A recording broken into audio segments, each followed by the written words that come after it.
She always laughed at Mom's little gifts, said they were childish, pathetic. But 10 years later, when she opened that dusty old box, the words Mom hid inside were like a bomb. Every note, every bracelet, every scribbled drawing carried a secret she never imagined. And it wasn't just love, it was revenge. Before we dive in, think about your own relationships. Have you ever rejected someone's love only to realize too late what it really meant? Hit like and stay with me. This story will twist your heart and leave you speechless. The city lights of Chicago blurred through the taxi window as Claire slammed the door of her childhood home behind her. 10 years. 10 long years since she laughed at her mother's handmade gifts. Bracelets made of twine, letters in shaky handwriting, little paintings, each one rejected with a smirk or a scoff.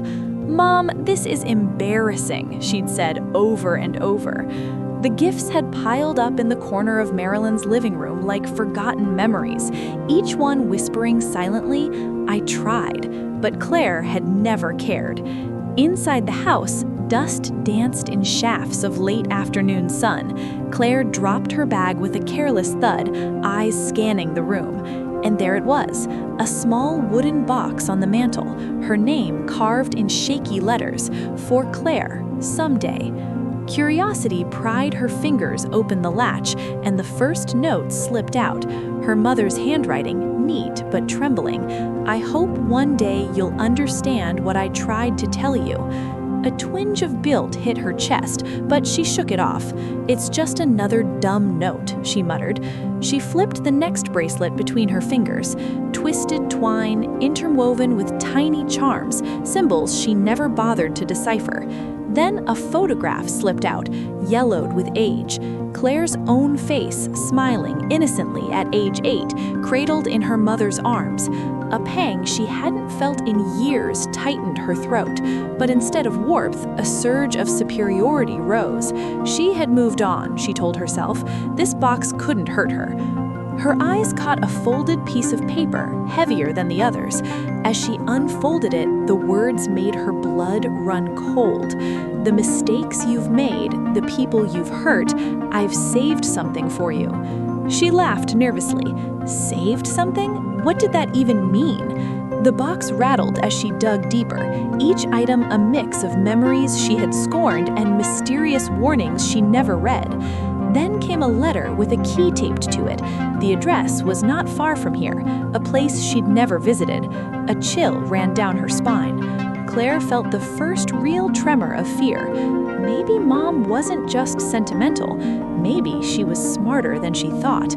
What had her mother been planning all these years, and why did it feel like Claire was about to step into a trap? Claire drove to the address listed on the letter, a modest townhouse in Lincoln Park. The door was slightly ajar, as if waiting for her. Her heartbeat thumped in her ears. Every instinct screamed to turn back, but curiosity, or was it arrogance, pushed her forward. Inside, the room was eerily pristine, yet every surface carried a hint of something sinister. On a table lay every gift she'd ever rejected, meticulously displayed. Letters, bracelets, paintings, even small clay figures. But this time, they weren't just innocent trinkets.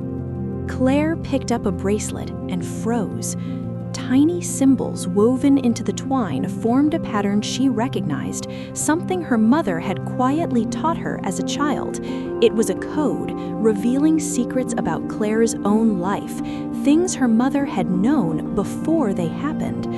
The next letter made her knees buckle. "I knew the people you would betray, the friends you would lose, the opportunities you would squander. That's why I saved these." Her hands shook as she rifled through the box. Every gift held a clue, every message a revelation. Her mother had predicted her choices, her mistakes, and had prepared something she could never have foreseen. Claire realized too late that her pride and cruelty had made her blind. But there was another letter at the bottom of the box, sealed in black. Her mother's writing was sharp, almost cold. "If you've come this far, it's time you faced the consequences." The tone was unmistakable. This wasn't just a lesson in love. This was revenge. Claire's heart raced.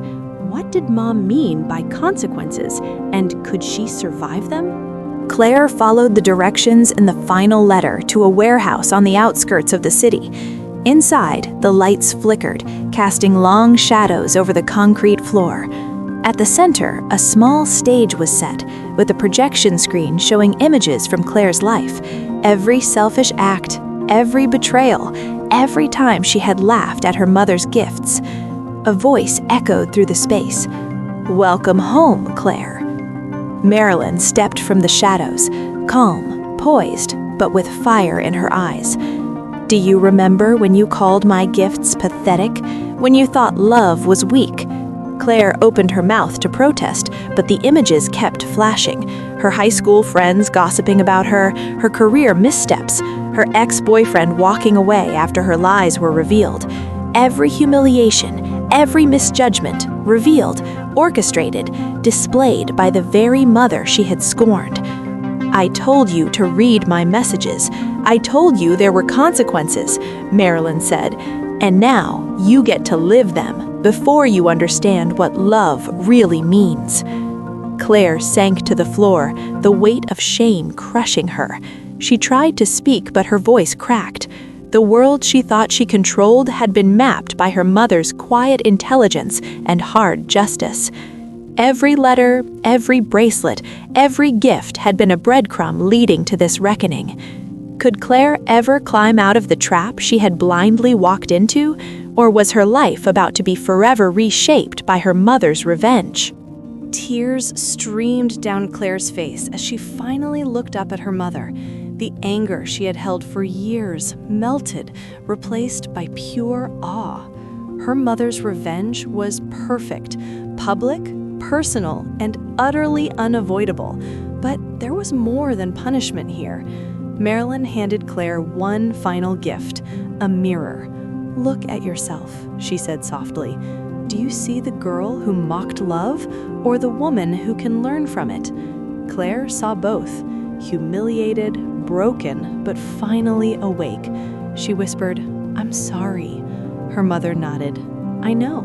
That's why I saved the gifts, to teach you, to show you, and yes, to make sure you never forget." As they walked out of the warehouse together, Claire felt the weight lift. Revenge had been served, but it was intertwined with love, a lesson she would carry for life. Sometimes the people we hurt most are the ones who love us the hardest. Karma isn't always subtle. It can be beautifully, painfully precise. If this story hit you as hard as it hit Claire, drop a like, comment what you would have done, and subscribe for more real, raw, heart-wrenching stories. Trust me, you don't want to miss the next one.